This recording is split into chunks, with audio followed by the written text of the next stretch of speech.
Welcome back. Now things are looking pretty good, except there's a detail that may have been bothering you. I know it's been bothering me, and we can see it when we go and equip a weapon.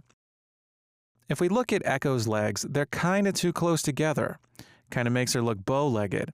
And this becomes painfully obvious when we attack because we blend out of using that control rig for a moment and then blend back in. So we see the legs spread apart and then shrink back in, and it kind of looks weird. Now, if you've been scratching your head about this and perhaps trying to fix it yourself to no avail, in this video we're going to talk about why those legs are doing what they're doing. And it all has to do with that control rig. So let's open our Echo Foot IK control rig. And in the viewport, we see Echo's legs. Now we can preview this control rig with any animation by going to the Preview Scene tab. And right here for Preview Controller, we can click the drop down and click Use Specific Animation. And we can find that idle animation that we retargeted. Mine is called Standing Idle Retargeted.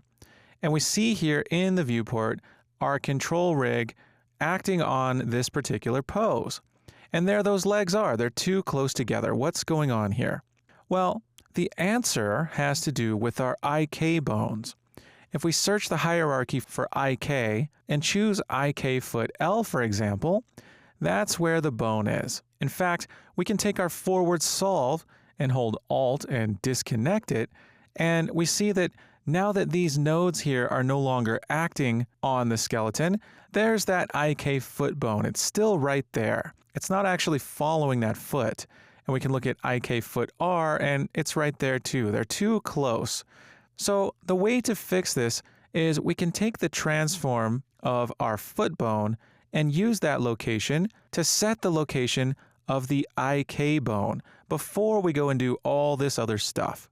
So here's what we can do. We can right-click and type Get Transform. And with Get Transform, we can specify bone for the type and search for foot L.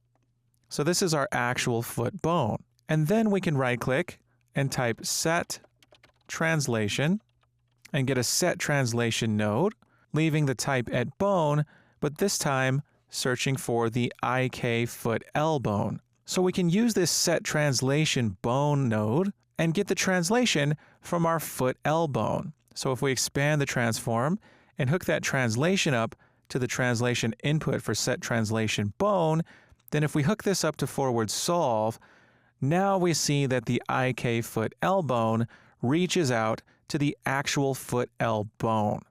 Now I'd like to do this for both feet, so I'm going to make some room and copy these two nodes with Control D and hook them up, only this time we're going to get foot R for the Get Transform, and we're going to set the IK foot R bone. Now if we select IK foot R, we see that it reaches out to the correct location. Its translation is correct, and if we do this before all the other stuff, then we won't see that bow-leggedness. Let's hook up our node to the sequence. And now we see that the legs are spread appropriately. Now we can compile this and go back and press play, and even the natural idle pose had those legs pushed in a bit. Now we see that they look better. Now before I pick up a weapon, I want to make sure that everything looks good on a slope, and I see that it does. Now if I grab the weapon, take a look at that. This is actually that idle pose. It's supposed to look like this.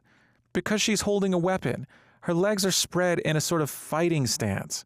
So a fighting stance is a little bit wider than a regular natural stance. That's just how fighting stances are. So that looks a lot better, especially when we go ahead and play the attack montage. We see that those legs don't slide. Everything looks much, much better. And we can see how flexible she is by standing on a big rock.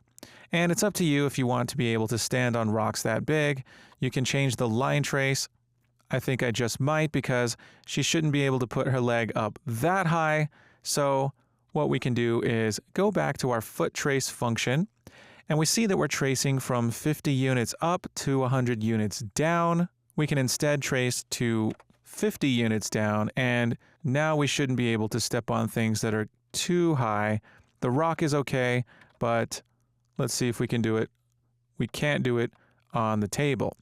There has to be a point at which we say, that's just too high. We can't reach down that far. The leg is not flexible enough. But ultimately, I leave that up to you. Excellent job. So we fixed that annoying problem. We have sounds, we have attacks, everything's looking great. We're just about ready to dive into combat mechanics where we can actually start swinging this thing and hurting things in the world. Exciting stuff. I'll see you in the next video.